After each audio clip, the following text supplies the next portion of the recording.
अब की बार बरसात के इस मौसम में हम फिर देख रहे हैं कि उसी प्रकार के हालात देखने को मिल रहे हैं जैसे एक साल पहले मिले थे।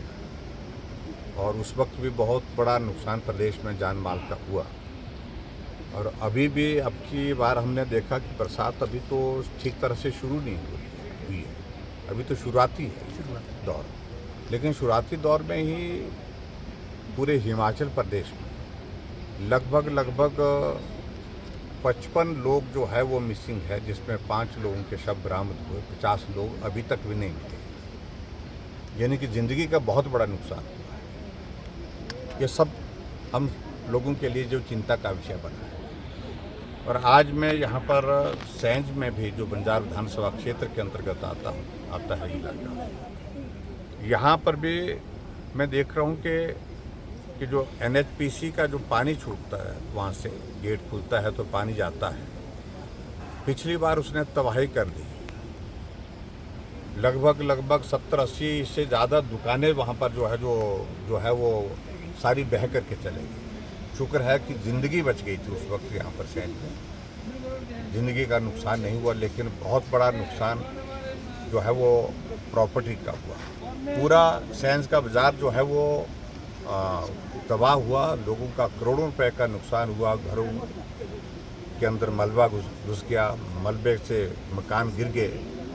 तो ये हालात अब की बार भी हम देख रहे हैं। अभी जब चिंता का विषय जो मैं कह रहा हूँ कि वो ये है कि अभी बरसात तो शुरू हुई ही नहीं ठीक तरह से।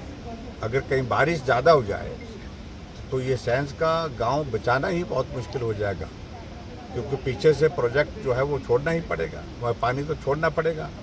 अब की बार कह रहे हैं कि बहुत थोड़ा पानी छोड़ा तभी, लेकिन उसके बावजूद भी पूरे बाज़ार की सारी दुकानें जो है पानी से भर गई, मलबे से भर गई।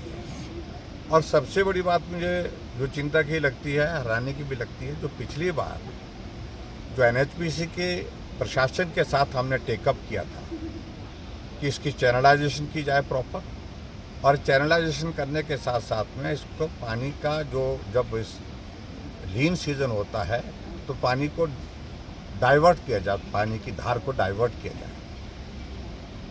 कहा जा रहा है कि टेंडर तो लगा था, कुछ काम किया, लेकिन उन्होंने बेतरतीब ढंग से काम किया, ठीक तरह से काम नहीं किया।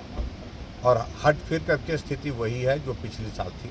अभी भी थोड़ी सी बारिश के बाद जो है पूरा बाजार जो पानी से भर गया। और अभी विधानसभा का सत्र है, हम सत्र के अंदर भी मैं मुख्यमंत्री से व्यक्तिगत रूप से भी उठाऊंगा इस मामले को, लेकिन विधानसभा के अंदर भी बात करेंगे। लेकिन हम NHPC के इस रवैये को, जो खास तौर से जो ऐसा अचानक पानी छोड़ना, बिना वार्निंग के पानी छोड़ना, इस संदर्भ में एक तो हम बात करेंगे केंद्र सरकार से, केंद्रीय मंत्री से, पावर मिनिस्टर से। और इसके अतिरिक्त हम बात ये भी करेंगे कि आने वाले समय में अगर ये सैंज का बाज़ार इसी तरह से हर साल बर्बाद होता रहेगा तो ये कोई तरीका नहीं है। उचित यही होगा कि यहाँ इस बाज़ार को दूसरे स्थान, सुरक्षित स्थान पर बसाया जाए और इस लैंड को एक्वायर करके उचित मुआवजा यहाँ के लोगों को दिया जाए। ये सारी चीज़ के लिए मुझे लगता है कि बात करने का वक्त है, क्योंकि हर साल ये दौर रहेगा और हर साल बारिश आएगी, बरसात आएगी, और बरसात आएगी तो सैंज उजड़ता रहेगा। ये चिंता का विषय है। इसलिए सारी चीज़ को लेकर के अब ठोस कदम उठाने की आवश्यकता है। Thank you.